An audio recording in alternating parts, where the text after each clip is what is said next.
are now entering Armbar Audio.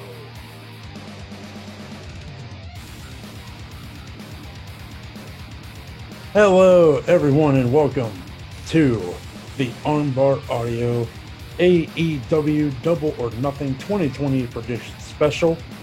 I am the one and only John Kearns. With me via telephone is the man known as Timothy Bartley. Hello, everyone. Glad you could join us today, and hopefully you'll enjoy yourself listening to us talk about Double or Nothing. I think they will very much. Let us go first. The buy-in match for Double or Nothing is going to be a tag team contest that will pit Private Party against the Best Friends. Tim, what do you think about this? I think it's going to be a really good match. I'm happy to see Private Party back in action. I definitely think the Best Friends are going to win because they are on a hot streak at the moment. Absolutely. I am to be a contradictory to you. I'm going to go with Private Party. I'm going to say that they're going to pick up the win with a big comeback. Interesting. All right, our first match on the official Double or Nothing card, it's going to be the Salt of the Earth, Better Than You and You Know It, MJF, against 1/3 of Jurassic Express, that being the boy known as Jungle Boy, Jack Perry. As for me, I am looking for MJF to pick up the win in this match and make Jungle Boy kiss the ring. Yes, absolutely. I think MJF goes even farther and keeps the Salt of the Earth locked on. Jungle Boy and Luchasaurus will try and get involved, and this will lead to Wardlow versus Luchasaurus down the line. All right. Next up here, we're going to talk about Dustin Rhodes versus Shawn Spears. The chairman versus the natural. As for me, with the continued storyline of Shawn Spears calling out Cody Rhodes, I am looking for a Shawn Spears victory. With Dustin losing pretty horrifically to Lance Archer a few weeks ago, I think that the old horse is going to whoop Shawn Spears' ass. Yeah. Shawn Spears has said, "Oh, Dustin's on the poster, and Dustin should retire, and this and that." I don't know. I don't see Shawn Spears winning here. He could, but I'm going with my boy Dustin.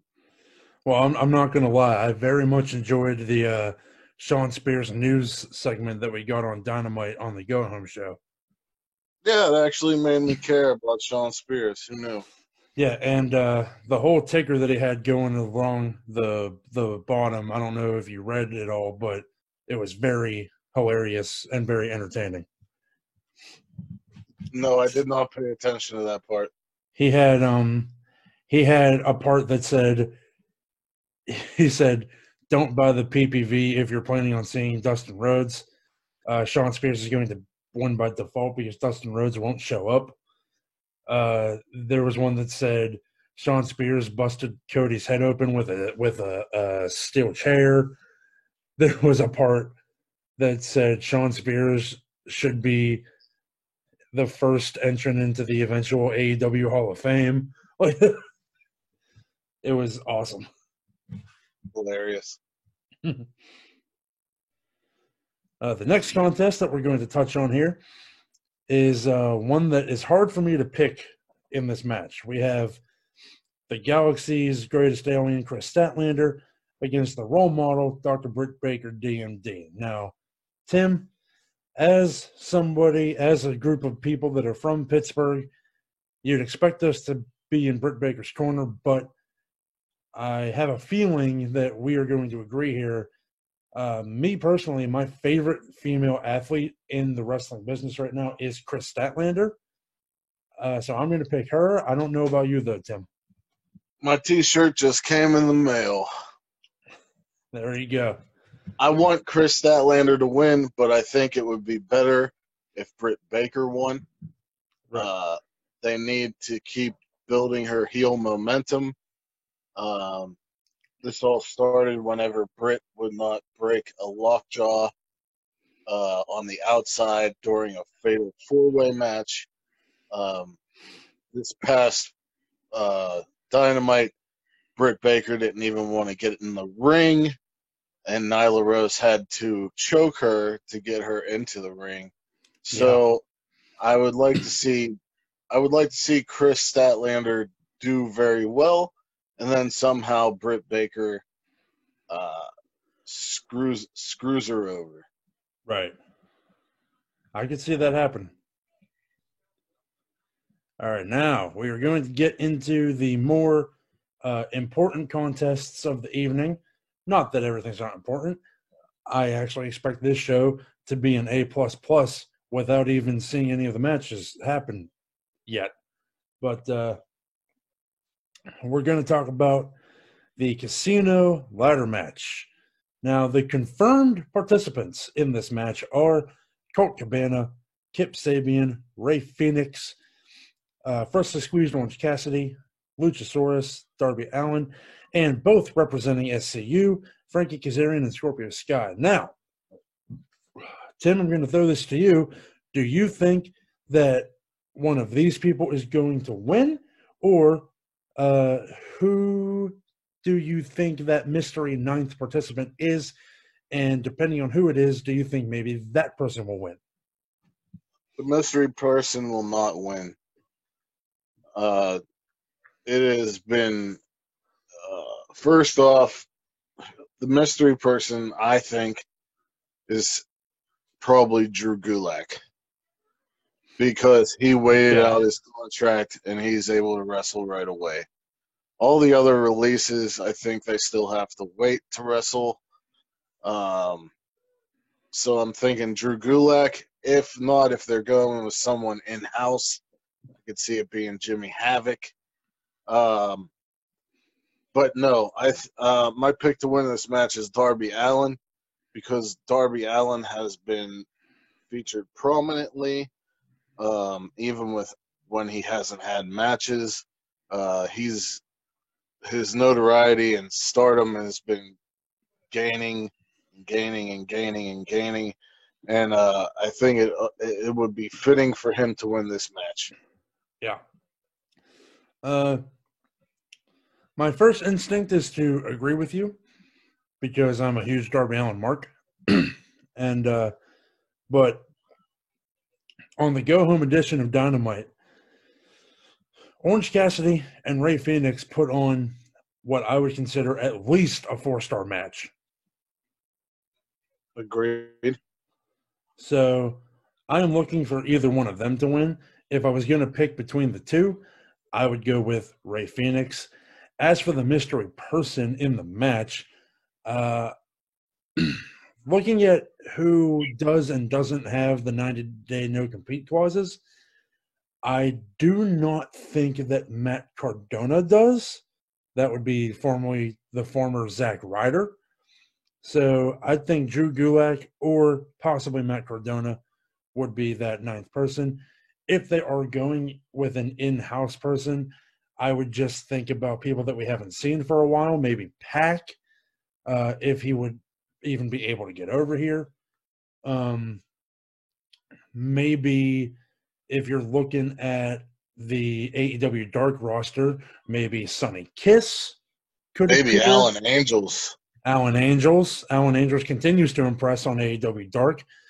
Maybe we could even get Brandon Cutler in there. But, yeah, if we're going outside of AEW, I would think that Drew Gulak would be a good pick.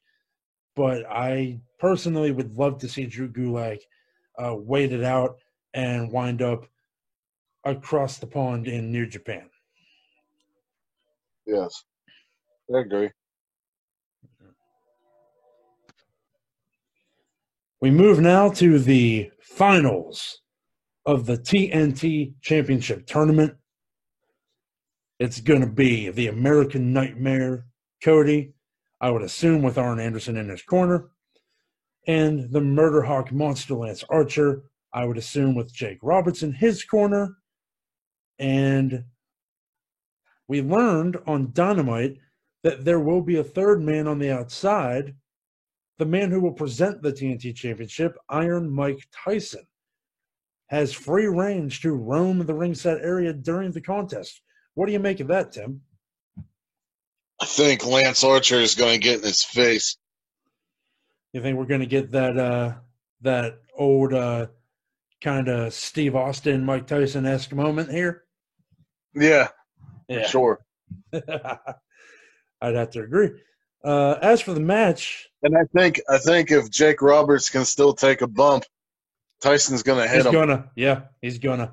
If Jake Roberts can bump, he will bump. That is one thing you got to say about Jake Roberts. If he can do it, he'll do it. Something will happen where Brandy comes down, Yeah, and Jake will do something nasty, and Mike will punch him out. Oh, yeah. As for the match itself, now, I got to say, Arn might have made me a believer. I think I'm going to go with Cody. This one's a tough call because Yeah. Cody always puts other people over. And for the longest time, I've been saying that Archer's going to win. He's going to win the tournament. He's going to beat the brother. He's going to go after the other brother, blah, blah, blah. But, man, I want Cody to win so bad. Yeah. But I still got to go Archer. All right. Yeah. If Cody wins, they have a built-in storyline with Shawn Spears. Is the only thing I'm thinking. If Archer wins, he could make a good story with anybody. Well, they said the next Dynamite they'll have a battle royal. Yeah, there's a battle. Yeah. So that is true. I did not remember that right off the bat. But so if Cody does win, I'd expect to see Shawn Spears in the battle royal and win it. And if Archer wins?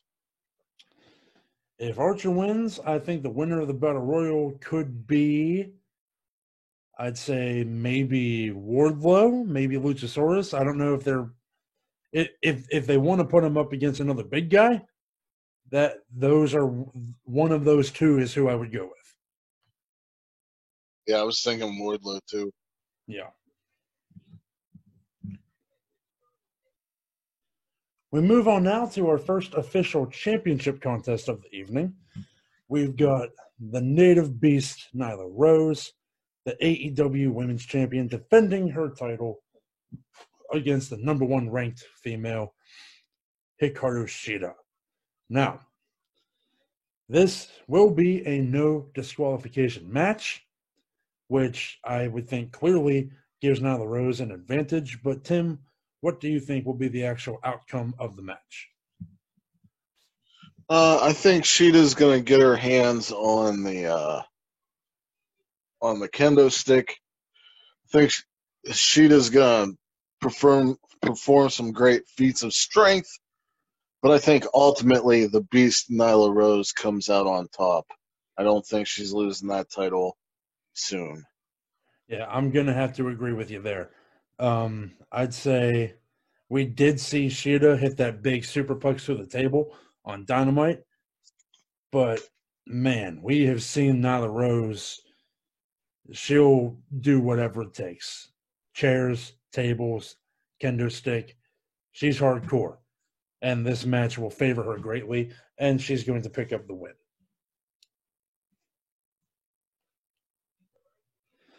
We move on now to the big match of the night, the AEW World Championship contest. Jon Moxley defends his title, which is not currently in his possession, against the man who stole the title from him, claims that he himself is already the champion, that being the Exalted One, Mr. Brody. Tim, I think that this match will be brutal, absolute brutality. I'm actually expecting the Dark Order to not be involved at all, because you saw they kind of left 10 high and dry on Dynamite, didn't they? Yeah, he was a sacrifice, as Mr. Brody Lee put it. Yeah. So for as far as the contest goes, it's got to be Moxley. I mean, he's not going to lose this title yet. There's no. There's nobody taking that title off of him yet. No, not yet. They got to be saving it for either Omega or Hangman, maybe even dropping it back to Jericho, or maybe if Hager gets a rematch, but it's not going to be. It should be Hangman. It should be Hangman. It absolutely should be Hangman. It's not going to be Brody Lee. And that's not a knock on Brody Lee, but, you know, he's been there for a cup of coffee compared to people that have been there since the company started. Yeah. Moxley's winning. Moxley is winning. You heard it here first. Okay, now the last contest that we're going to talk about is what I assume will be the main event, because I'm expecting this to have a sort of lights out type vibe that they're going to put it on after the official card has expired. So yeah, I am expecting this to be the last thing we see, but not necessarily the main event. You know what I mean? So right. We've got the Stadium Stampede. It's going to be the Inner Circle, composed of, I mean, you got to know this by now. You got Les Champions, Chris Jericho, the Spanish God, Sammy Guevara, Proud and Powerful, composed of Santana and Ortiz, and Big Hurt Jake Hager. Against the Elite, it's going to be Kenny Omega, Hangman Page, the Young Bucks, and Broken Matt Hardy. Now, on Dynamite, we finally got the much-anticipated return of the Bucks and Hangman in that last segment. You saw Hangman hit a goddamn 100-yard dash into the middle of the fight. Ran the whole length of the football field. I guess that the woods were right on the other side of that tunnel. So, I don't know, man. JR said there's going to be 2 rings at the 50-yard line. Did it say there's going to be 2 rings? That's what I heard. I thought I heard one, but maybe. You know, that'd be a hell of a way to get the 2 rings with the steel cage. That'd be a hell of a way to do it. I don't know that they would yet, but they're not going to do the steel cage. No, they're not going to do the cage, but it'd be pretty cool if they did. So Broken Matt Hardy is going to go right for Jericho, I'm assuming, to avenge his fallen comrade Vanguard 1. As for the match itself, man, I think they're on a hot streak. I think I'm going to have to go with the Inner Circle. I agree with the hot streak part, but the Elite need this win. If the Elite do not win, I don't know. Maybe the Elite loses and something happens, because I'm trying to create a scenario where Hangman completely leaves and then he wins the title off Moxley, and then he's happy with himself that he can do it on his own and joins the Elite again. Okay. I like that. I like that idea. So maybe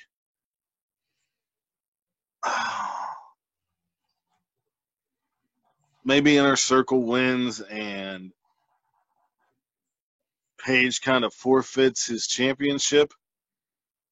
I don't know. But the Elite need the win really bad, but storyline-wise, I'd like to see Inner Circle win because I want more out of this whole Elite situation. Right. Okay, well, there you have it, folks. There are our official predictions for AEW's Double or Nothing event. Thank you for listening. If you made it this far, shout out to you. Find us on Twitter. Find us on Facebook. That's all going to be in the link tree. That's in the description. Coming up Saturday, right after Double or Nothing, we are going to be right here again, talking about that sweet Double or Nothing event. We will be joined by a friend of ours, that being the Queen of NE or Queen of Knee. I don't know how you're supposed to pronounce it. I know you know. NE, New England. Queen of New England. Queen of New England of the Queen's Court podcast, which we were just on to talk about Money in the Bank. But she will be joining us. So look forward to that. Look forward to Double or Nothing. And we will see you on the other side.